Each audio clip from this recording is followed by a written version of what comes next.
Beautiful lakes down there. I'm not sure if it's man-made or not. Still beautiful. So we're heading away from the camping spot, and we're now heading towards the coast. We're going to go all along the coast and have a little explore down there. So that should be fantastic. We've just pulled over to have a look at this bridge, Karvev Most. Karvev, what's it? Karvev Most.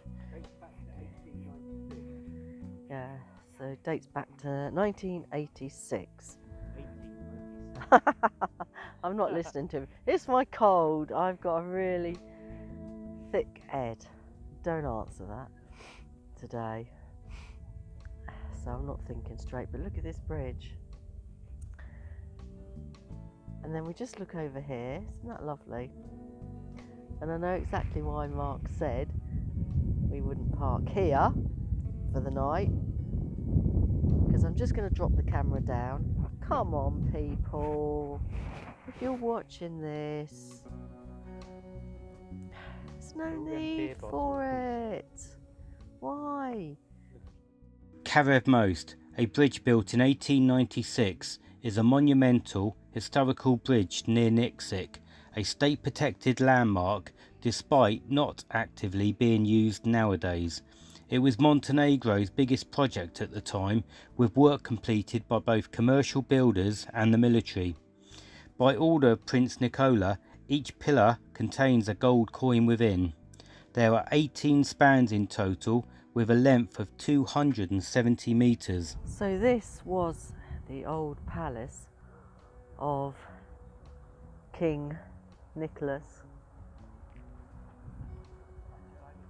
in Nixik city, but it's now a museum, and obviously they've got some renovation work going on. They've painted it a different colour, so it used to be this colour, like brick colour really. So a lot of reconstruction going on. And while we're here, we're going to have a little wander up to this church. Looks quite spectacular on the hillside. So this is St. Basil of Ostrog Cathedral. The beautiful Orthodox Cathedral of St. Basil of Ostrog was built in 1895 high up on Peter's Hill, and was built as a memorial to the servicemen killed in the war with Turkey between 1875 and 1880. To this day, no one is absolutely sure what the hell happened to Peter. From Nixik, we travelled a few miles to a Roman bridge crossing the river of Mostenica.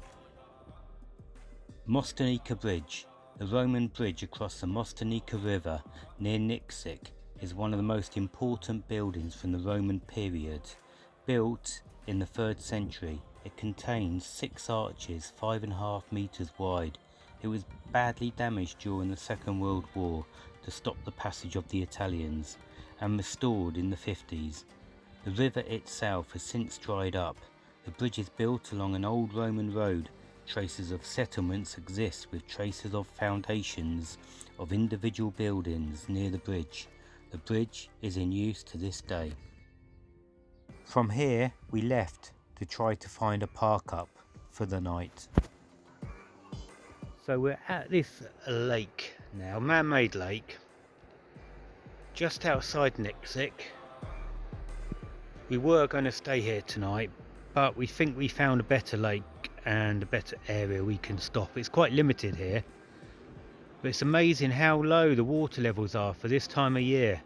I was expecting to see this to the top almost, but not at all. It's almost empty in places. This would have been a stunning park up. If we'd been 5 minutes later, we would have been stopping here.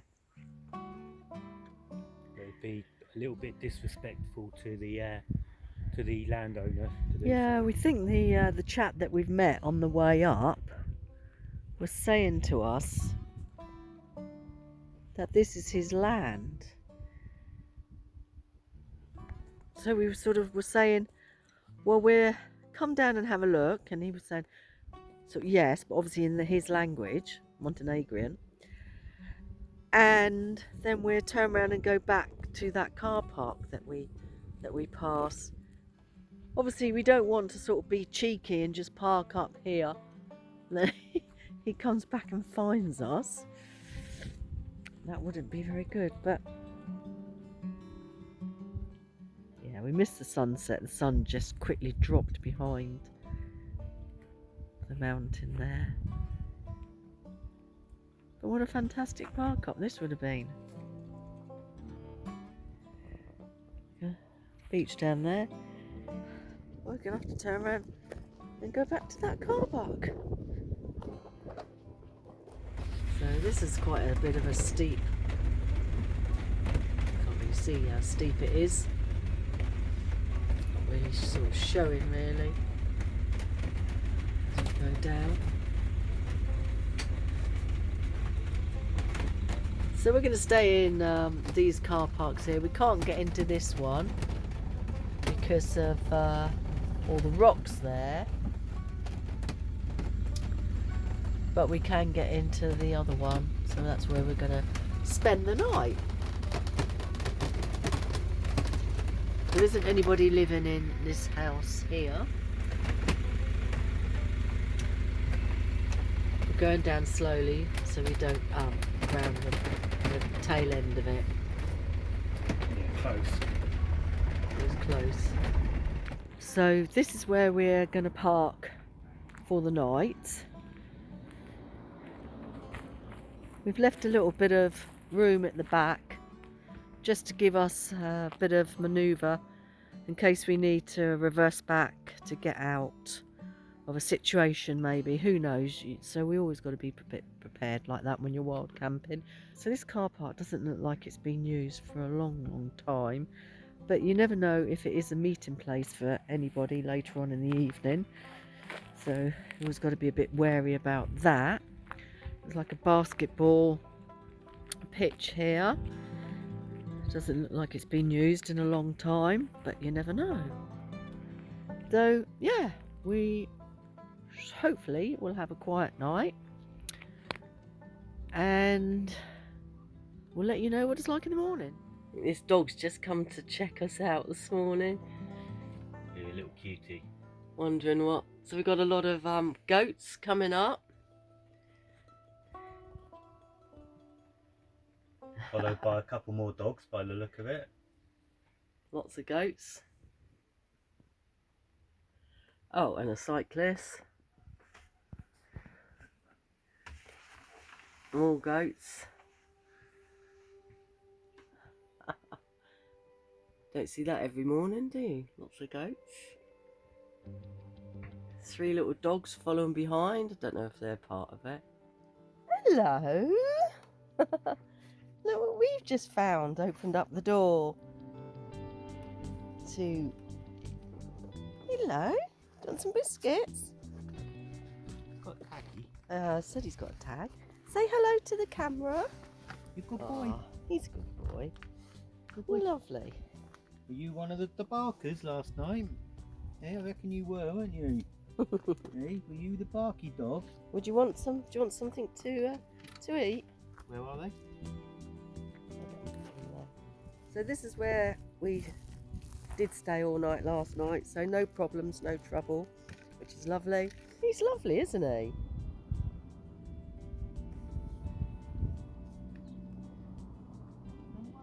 I reckon they must be fed because they've got tags on their ears, so they're obviously tagged and counted, aren't they?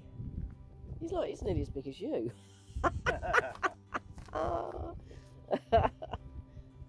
Oh, you could ride him. We're off to a place called Vista'S. Probably pronouncing that wrong, so I do apologise to you lovely Montenegrins who are watching this, our friends. and it's a one-street charmer with palaces and a romantic feel to it, so that'd be interesting.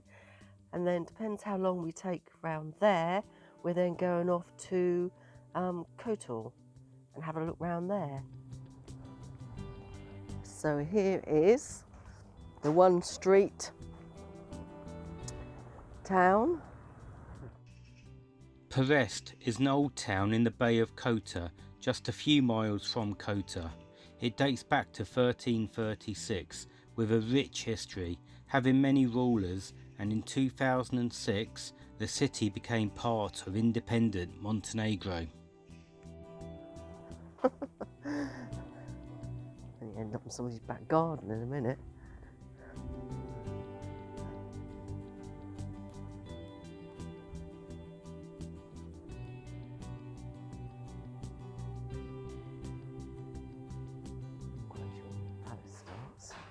This door here.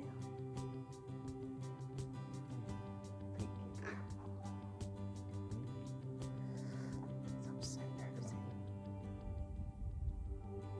Sorts of people lives there now. It's apartments.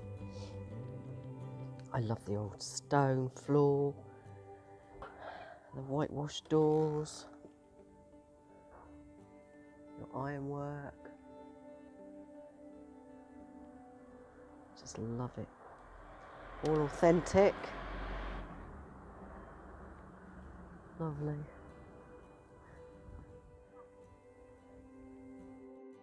The Catholic Church of St. Nicholas has never been completed, even though work commenced in the 17th century. It is in fact two churches combined. The completion work was abandoned due to the Napoleonic Wars. The tower holds 3 bells. The clock was brought from Venice in 1730. So here it is, your one street. I like that old tower. The old clock, it's brilliant. This one looks like he might have been a judge. Look at that church in a minute once we've... Stairs going upside down. Yeah, we'll go and have a look at it once we... If you've enjoyed watching our videos and want to come with us on our return to explore more of Montenegro, then click that like button, subscribe to us, it's free to do so, and come along with us on our journey. Nice picture there. The water in the front, houses and boats, and the mountains behind. Vista'S Palace. 15th to 18th century. So I thought I'd just pull over and show you the fish farms. We weren't quite sure whether they were fish farms or not. We were taking a guess, but they are. So we have passed quite a few of them on the way. Look at that lovely sunset. So there's fish farms over there. So here we are, here's the fish farm. The Bay of Kotar reaches a depth of 60 metres, making it ideal for cruise ships that require 9 to 12 metres. So here we are at the moment, parked in a car park in Kotar. So we just pulled over near the information office to register ourselves, because you have to do that in every county you go in, apparently, in Montenegro. We also think you have to do that in Bosnia as well, but we have to double check that. If you're going to stay longer than 24 hours, which is an absolute pain in the backside, to be honest with you. Oh, anyway, let's show you around. This is the castle that we want to go up to tomorrow. 1,350 steps to climb it. So I'll just turn you around to show you. There we go. Ooh. I will. I must say, the Montenegrins are very tall. And I don't know if I told you that before, but they are very tall. The ladies are as well. Yeah, I know, I was just walking up there to have a look. The ladies are as well.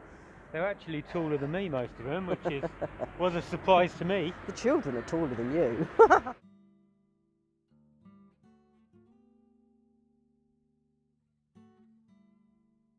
Montenegrins are some of the tallest people in the What world. a waste of with time. the average They say male go to the height tourist at information 6 foot, to 183 register, centimetres. and they're closed. So we're parked in this car park, and right behind is the castle. I think it's an old ruin actually, but that's where we're going to be walking up to tomorrow. So all lit up. Now this car park, we did find it on Park for the Night. We were looking at parking near the lake, down some little roads near the lake, but we saw this and we read that it's free. Now this is actually a bus car park for buses, obviously. So we turned in here and there was a lady standing there, local, with her shopping, waving her hands, going, it's free, you can park, it's free, you can park. So she was like really excited, and we were really excited because it's free. If there is a man does come onto that gate, apparently it's only €10 to park here for 24 hours anyway. So that's absolutely brilliant, because we just parked in the car park about 5 minutes away, and they wanted €20 for 8 hours, I think.